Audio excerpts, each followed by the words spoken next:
नमस्कार दोस्तों, stock market studies में फिर से एक बार आपको बहुत-बहुत स्वागत है। तो आज यहाँ पे मैं डिस्कशन करूँगा कुछ इम्पोर्टेंस अपडेट के बारे में, कुछ इम्पोर्टेंस कंपनी के डिटेल्स के बारे में। तो मैं यहाँ पे कंपनी के कुछ फंडामेंटल के साथ-साथ कंपनी का टेक्निकली चार्ट पैटर्न भी शेयर करूँगा। जितने सारे दोस्त स्विंग ट्रेडिंग करते हैं, इतने सारे दोस्त एज़ ए इन्वेस्टमेंट के लिए करने के लिए सोचते हैं, तो सारे के सारे हेल्प यहाँ से ही मिल जाएगा।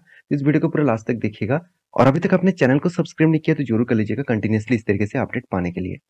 तो चलो देख लेते हैं आज के स्टॉक के डिटेल्स के बारे में। सबसे पहले मैं जिस कंपनी के बारे में डिस्कशन करूंगा उसका नाम है सीजी पावर।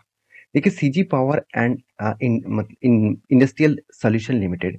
तो सीजी पावर के बारे में बात करूं तो ये जो कंपनी है ये देखा जाए तो एक कैपिटल गुड्स इलेक्ट्रिक इक्विपमेंट के ऊपर काम करते हैं। तो इलेक्ट्रिक इक्विपमेंट जो है, जो प्रोडक्ट है, वो प्रोडक्ट हाई डिमांडेबल प्रोडक्ट होते हैं। जहां से लीडर है, जिस सेगमेंट के लीडर है सीमेंस। तो सीमेंस पहले भी लीडर था, आज भी लीडर है, क्योंकि कंपनी की छोटा मोटा कंपनी है। 1,30,000 करोड़ तक कंपनी मार्केट कैप को पहुंचा चुके हैं। उसके बाद एबीबी कैपिटल है, वो सॉरी एबीबी है, तो वो भी 87,000 करोड़ के आसपास है। और उसके बाद है सीजी पावर जो 56,000 करोड़ के आसपास है। मुझे इस कंपनी में खासियत यही लगता है कि कंपनी के कोई भी कर्जा नहीं है। Return of equities and return of capital employed best से बेस्ट लेवल में देखने को मिला। बाकी जितने सारे कंपनी से उसके कंपटीटर के हिसाब से यहाँ पे बेस्ट देखने को मिला। अगर मैं इसी बात आपको यहाँ पे दिखा दूं तो देखिए दोनों चीज आपको बेस्ट लेवल में दिखेगा। आप कहेंगे सर कंपनी का पी रेशियो इतना हाई है, क्या इस हाई पी रेशियो के ऊपर खरीदना चाहिए? देखिए मैं आपको बार बार बोलता हूँ कोई कंपनी का पी रेशियो मैटर करता है जब कंपनी का ग्रोथ खराब है। कंपनी में ग्रोथ अच्छा है तो वो आगे चल के जरूर परफॉर्मेंस अच्छा करेंगे। देखिए आप एक एक बात समझ लीजिए, जो मान के चलिए कोई भी एक प्रोडक्ट अगर आपको फुटपाथ के कोई भी दुकान से अगर खरीदारी करेंगे तो उसका जो प्राइस रहेगा, वो सेम प्रोडक्ट अगर बड़े से बड़े कोई भी मॉल्स में जाकर खरीदारी करेंगे तो एक्स्ट्रा चार्जेस आपको देना पड़ेगा। चलो मैं एक एग्जांपल देता हूँ। मान के चलिए आपने कोई भी पेप्सी आपने बाहर से ऑर्डर किया, रास्ते में कोई भी दुकान से ऑर्डर किया, तो उसका जो प्राइस है वही प्राइस आपके साथ लेंगे। मगर वही पेप्सी अगर आप जाकर कोई भी बड़े सिनेमा हॉल्स में, कोई भी बड़े बड़े रेस्टोरेंट में जाकर खरीदारी करेंगे तो उसके साथ आपका चार्जेस एक्स्ट्रा लगता है, उसकी प्राइस भी अलग होता है। तो यही होता है खासियत। तो अच्छे कंपनी का हाई प्राइस में तो होगा, हाई पीए में तो होगा ही। तो फिर भी उसके लिए कोई भी टेंशन लेने का जरूरत नहीं है। कंपनी को ये देखना जरूरी है कि कंपनी में ग्रोथ किस तरीके से हो रहा है। देखिए पिछले सालों में कंपनी प्रॉफिट सेल्स किए थे 1400 करोड़ के आसपास। इस बार वो बढ़ के हो चुके हैं 1900 करोड़ के आसपास। तो कंपनी का जो एक्सपेंस है वो भी अगर देखेंगे तो कंपनी का 1300 करोड़ का एक्सपेंस था, इस बार 1600 करोड़ का एक्सपेंस हुआ। सब कुछ मिटाने के बाद कंपनी का ऑपरेटिंग प्रॉफिट 275 करोड़ हो चुके हैं, जो पिछले बार 166 करोड़ के आसपास देखने को मिला था।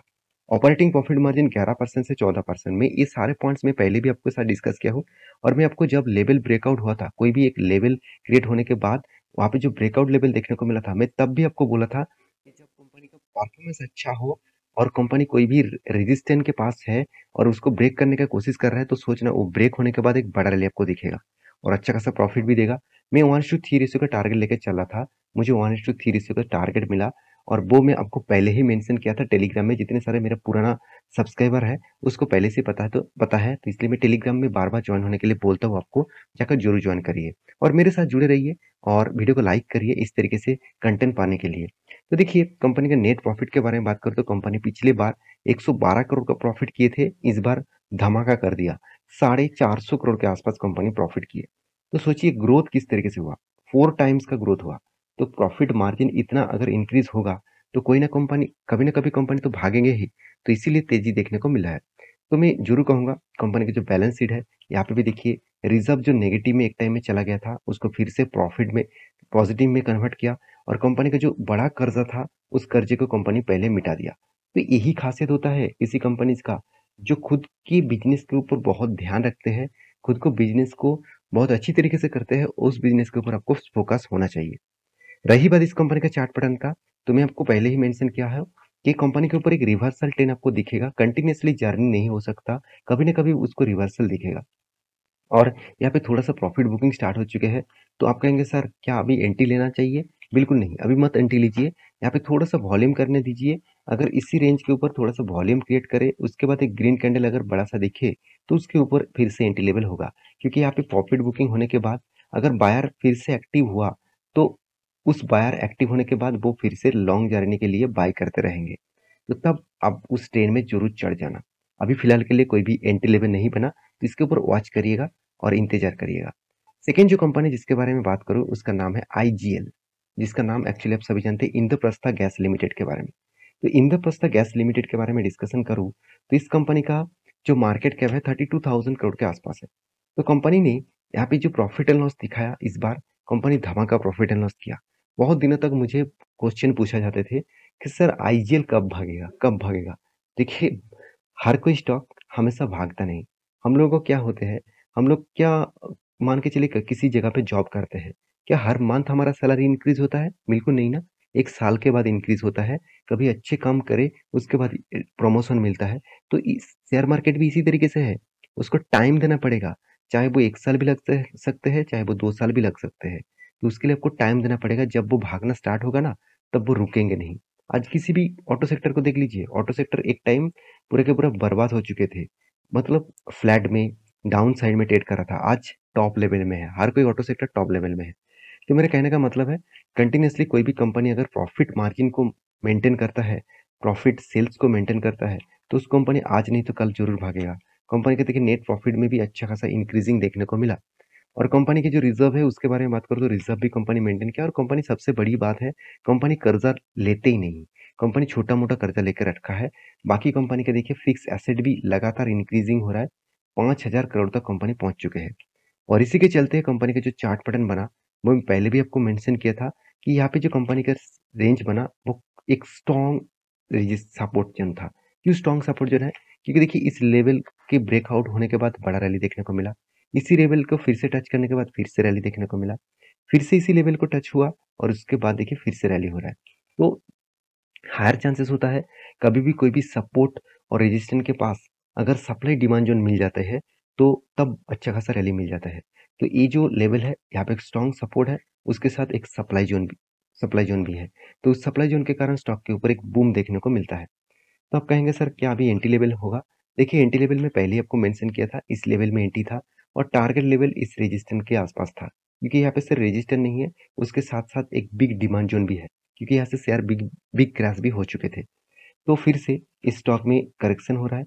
तो थोड़ा-सा अगर फिर से इसी रेंज में आकर थोड़ा-सा वॉल्यूम क्रिएट करके ऊपर जाएगा, तो फिर से इस लेवल को भी ब्रेकआउट कर देंगे और नेक्स्ट जो लेवल रहेगा 570 रुपीज़ के आसपास।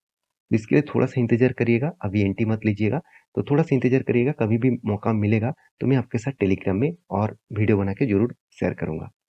तो लास्ट जो कंपनी जिसके बारे में डिस्कस करूँगा उसका नाम है ओलेक्ट्रा ग्रीनटेक लिमिटेड। देखिए इंडिया में अब अभी अगर देखा जाए सबसे ज़्यादा इलेक्ट्रिक बसेस बनाने वाला कंपनी बन चुके हैं। इलेक्ट्रिक बसेस बनाने में नंबर 1 कंपनी बन चुके हैं इंडिया में। क्योंकि जितने सारे कंपनीज़ हैं जहाँ जहाँ पे टाटा मोटर्स है, अशोक लेलैंड है, तो सारे कंपनी को टक्कर दे चुके हैं। क्योंकि वो कंपनी सिर्फ इलेक्ट्रिक बसेस नहीं, वो कंपनी पेट्रोल डीजल का भी बसेस बनाते हैं। तो साथ ही साथ हाइड्रोजन के ऊपर भी बसेस बनाना स्टार्ट किया।